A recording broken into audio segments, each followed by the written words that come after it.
La fée Niassou. Voici l'histoire d'une fée pas grande du tout, qui vivait dans un jardin avec ses sœurs, des fées travailleuses et tout à l'heure. Et toujours à l'heure. Cette fée s'endormait n'importe quand, n'importe où et même debout, si bien que ses sœurs l'avaient surnommée la fée Niassou. Elle était tout le contraire des autres fées du jardin, qui, elles, s'activaient du soir au matin. Ce jour-là, les fées étaient débordées. Elles ordonnèrent à la fée Niassou de les aider. « Nous avons besoin de toi pour ajouter aux fraises quelques points, mais pas de sieste cette fois, ou tu seras bannie du jardin. »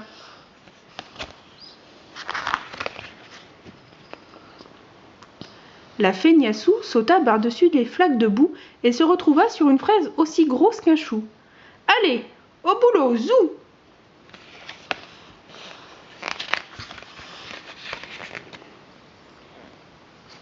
Mais à peine eut-elle peint un bout de fraise que ses paupières devinrent aussi lourdes que des cailloux.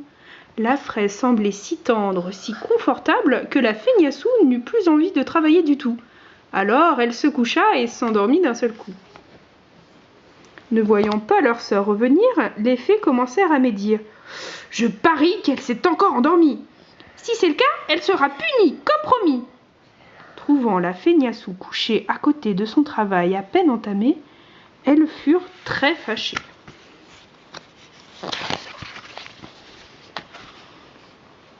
Elles décidèrent de lui jouer un mauvais tour et l'expédièrent tout droit vers Wagga Wagga, au fin fond de l'Australie, à dos de hibou. « Ça lui apprendra à se moquer de nous. »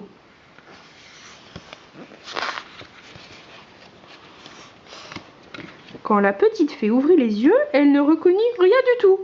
Elle vit bondir vers elle un kangourou qui lui demandait « Que fais-tu à Wagga Wagga ? » ?»« Je suis perdue. Je piquais un somme sur une fraise dodue et à mon réveil, le jardin avait disparu. » Le kangourou décida de l'aider et lui proposa « Allons jusqu'à la cabane des sœurs chamanes. »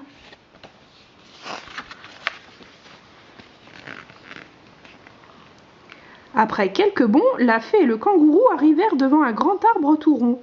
À l'intérieur, la fée Niassou se retrouva nez à nez avec deux sœurs. « Nous sommes vite fait et bien fait, les chamanes du village. Enchantées. Nous aidons les habitants à régler leurs problèmes. Et toi, qu'est-ce qui t'amène ?» La fée Niassou leur raconta tout.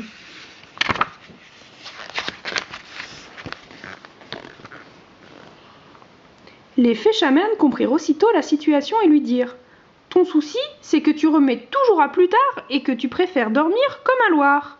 Si tu apprends à faire ton travail vite et bien, tu seras plus jamais banni du jardin et tu pourras te reposer jusqu'au lendemain.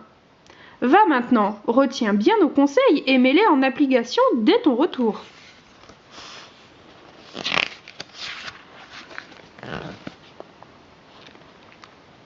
Grâce à la magie de leur pays, les fées chamanes renvoyèrent la fée Niassou dans son jardin. Là, alors que toutes ses sœurs étaient encore couchées, elle peignit la fraise en entier, du premier jusqu'au dernier, sans s'arrêter. Au matin, quand les autres fées la trouvèrent endormie dans le verger, elles n'en crurent pas leurs yeux.